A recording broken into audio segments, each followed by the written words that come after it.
Good morning. Walk with me, talk with me. Shout out to Sister Kelly. I'm gonna get me a selfie stick today, I promise. But I want to talk about just something simple this morning. I got a quick walk before I gotta hit work. This walk is it's not the same for everybody. We all shine a light differently,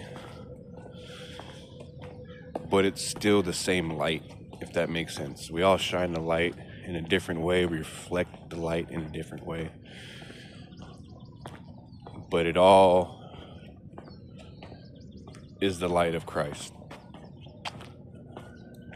And seems like we're kind of all spread out. None of us we don't seem to be right next to each other, and that's probably because this light shines so bright. We got to be spread out. But everybody's walk's a little different. For me, I've had the hardest part of this walk in surrendering. Well, first was the backsliding.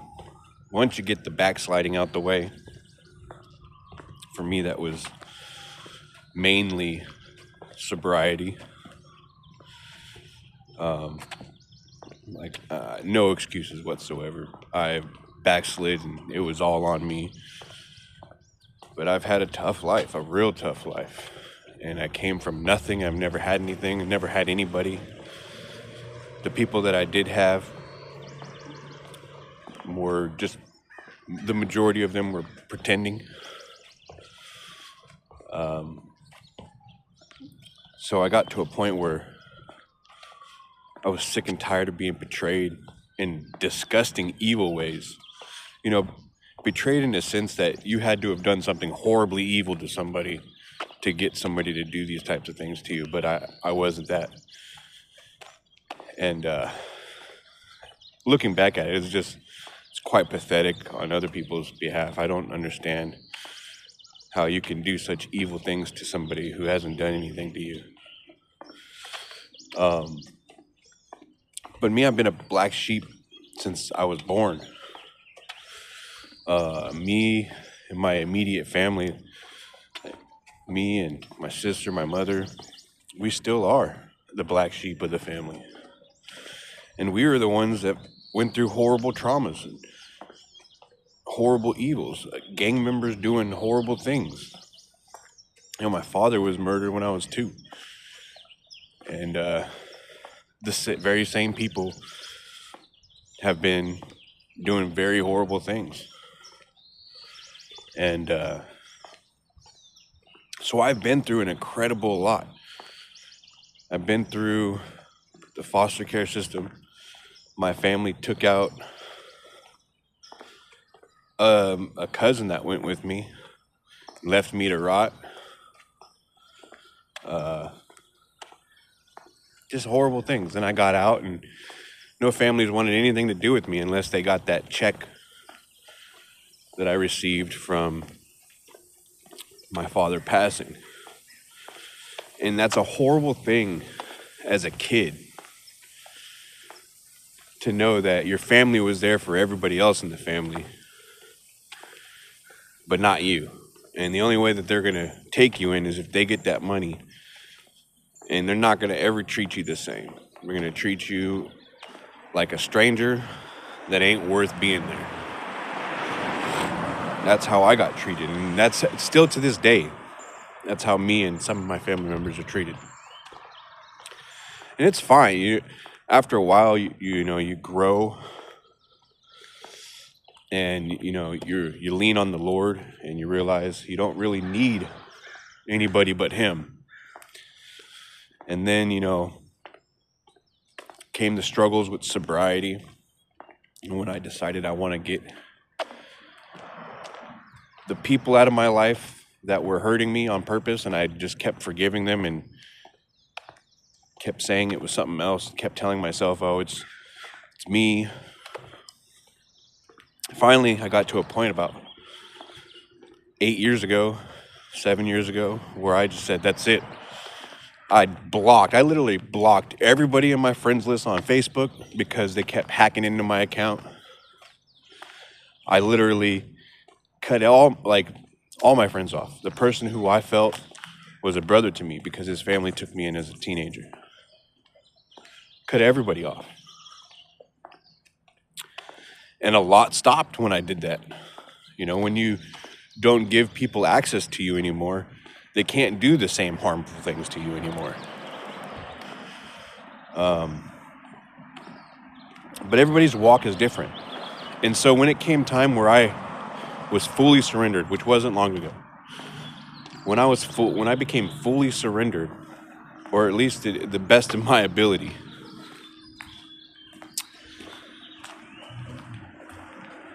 it wasn't so difficult to deal with the things like the persecution, the hatred,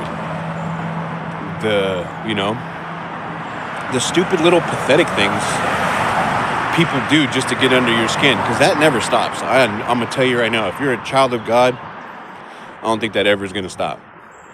You can diminish it a whole lot by separating yourself and spending all your time doing godly things with godly people. But for me, once I got fully surrendered, I've been dealing with the hate my entire life. It's nothing to me. In fact, it just fuels this walk and draws me closer to Christ. And I think that might be what makes them even more mad. And the more they do, the more it drew me closer to God. And I could see it. Some of them physically, you could physically see it in them, how angry and how just irate it makes them that you're doing better. And that's really the case. It is as crazy as it sounds, the better you do and the closer you get to God, the more it boils their blood. And some are way better than others at hiding it. Some are professionals. Like, you would think person you knew your whole entire life is the best professional actor in this world. Some people are better at hiding their feelings, but their actions and the things that they think towards you and say towards you, it proves it. And so I encourage you every day, try a little bit more and more to get closer to Christ, because once you are fully surrendered on this walk, man, I'm telling you, I've been through so much in my life, and I've tried to replace the horrible things I've been through and have been going through. I've tried to replace that with drugs, with alcohol, with lust, sexual immorality. And nothing will ever give you peace and joy like this, like the real peace and joy. Nothing. And that's the honest to God truth. And I thank the Father every day that He's still doing some work in me. He's still bringing me closer to Him. It's unexpressible. You can't even explain it. You can't put words to how awesome nothing is. How awesome you can feel with just God's love. Nothing is that awesome. And I really am thankful, because I don't deserve any of it. Because as much as I've been persecuted and I've had horrible things happen to me by a huge group of people, which is even more sad, but as much as I felt for a long time I deserved vindication, and owed some kind of justice. The truth is I've spent my life being extremely sinful as well. I've done things in retaliation. You know, I ain't perfect. I do not deserve the grace that I've been given, which makes me all that more thankful for it. And this type of peace and this type of joy can be felt and be given to everybody. The hardest part is getting past that pride. Once you get past that pride, you can do wondrous things with God. He will show you so much. I mean, for an example, in the beginning of my walk, and I'd say like each time I would backslide and I would come back to my walk, in my heart I felt I didn't deserve it, but I would still reach out to God and ask him, if you're with me, or if it's still possible to come back, Father, can you show me this and this and that? Or can you allow this to work out for me? Can you be with me in this aspect of life? And every single time, even though I didn't deserve it, he answered my prayers exactly how I asked. I mean, if I asked, you know, there have been times where I'd get closer to God and I'd sit there and a lot of times I've asked for a dream. And it's not like every single time, you know, don't get me wrong, I've asked and I've not received, but during those very important times, after backsliding and coming back to Christ, or just really focusing on the Word, there's been times, and I'll use one time, the last time as an example, when my best friend passed away a couple years back. He was like a brother to me. His family took me in when I was a teenager. And there's much of a story behind that, but he passed away very unexpected. We thought he'd be around forever. We thought he was healthier than all of us. Definitely one of the strongest. And when he passed, you know, around his time of his funeral, you know, I asked the Lord, you know, can I see him in a dream? You know, can I see him one last time? And that very same night that I asked, I got to see him in a dream. I didn't get to talk to him or anything. I mean, I was doing the talking. He wasn't talking back, but I seen him. And that was just another blessing, another miracle that God gave me, that he proved to me he's listening. And like I said, it's not like I'm some perfect, holier than thou person. I am far from that. Probably one of the furthest. But I have been diligently seeking him with all of my heart. I have completely changed my life with the intention on pleasing him and on seeking his heart.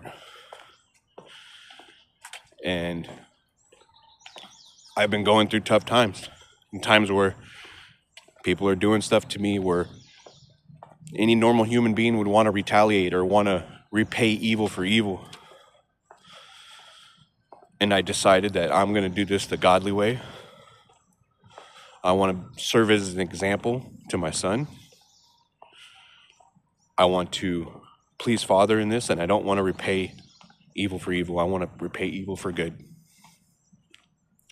And I'm going to pray on these people every single day. No matter how much they hate me, I want to pray for them every single day, because the truth is that I loved them from the beginning, and I never stopped loving them. It was them that switched up and changed on me because of the truth. And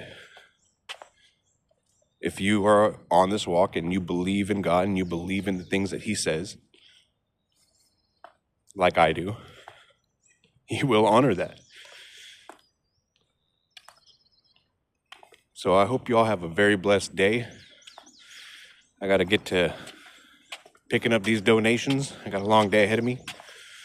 Jesus loves you very much. I love you very much. Have a great day.